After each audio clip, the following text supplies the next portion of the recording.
Welcome to my channel Real Life Wonders. Everyone froze when the tray hit the floor, but it wasn't the crash of metal or spilled soup that silenced the mess hall. It was the look in her eyes, cold, controlled, the kind of look only someone who's seen the edge of war could carry. Before I tell you what happened next, tell me in the comments where you're watching from. I love knowing who's listening. The noon light streamed through the tall mess hall windows, catching the dust floating above rows of soldiers. Plates clattered, chatter filled the air, until General Marcus Hale, known across bases for his arrogance, strutted in like he owned the air itself. His medals gleamed, his ego even more so. He hated anyone who didn't stand when he passed. At the far end of the room, a young woman in standard cadet uniform didn't move. She just sat there quietly eating her lunch, head slightly bowed. That stillness caught his attention, and not in a good way. Cadet. His voice sliced through the hall. Didn't your mother teach you to show respect? The entire room stilled. Forks froze midair. The woman lifted her gaze, calm and unflinching. I'm on medical rest, sir. I wasn't aware. Marcus didn't let her finish. With a sneer, he kicked her metal tray, sending soup and bread across the white tiles. Gasps erupted, but she didn't move, didn't even blink, just looked up at him with eyes that carried something ancient. Pain, perhaps, or power. That was the first time anyone had ever seen General Hale hesitate.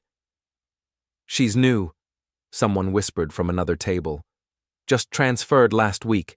Heard she came from a classified unit. Marcus leaned closer, voice dripping with mockery. Classified unit, huh? Maybe she's a cook from the reserves. Laughter rolled weakly through the room, but it died quickly because the colonel had entered. Colonel Reeves stopped mid-step when he saw the mess on the floor. His sharp eyes darted between the general and the quiet woman. Who did this?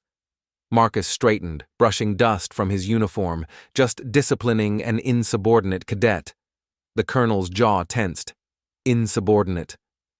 He turned slowly toward the woman. Cadet name and unit. She stood, her movement fluid and precise. Captain Leah Monroe, sir, temporarily reassigned under medical review, former commanding officer of the Alpha Recon Division. The room erupted in murmurs. The Alfair Division, the elite ghost unit, disbanded after a covert rescue mission went wrong. Only a handful had survived. Marcus's smirk vanished. His face turned pale. Leah continued, her tone calm, respectful. I didn't stand because of my brace, sir. Still recovering from the IED blast outside Kandahar. My apologies for the disturbance. The colonel's voice dropped to a near whisper. Captain Monroe, the one who brought back 9 hostages alone. She nodded once, and in that moment, the room shifted. The same soldiers who had laughed at her now stood silently, the weight of her story pressing on their chests. The arrogance that had filled the air dissolved, replaced by shame and awe. General Hale's lips parted, but no words came. He looked down at the spilled soup, then at her scarred hands. For the first time in years, he saluted not to a superior in rank, but to someone superior in spirit. Leah returned the salute, her face expressionless, but her eyes softened. The colonel nodded approvingly and placed a hand on her shoulder. You've got nothing to prove here, Captain.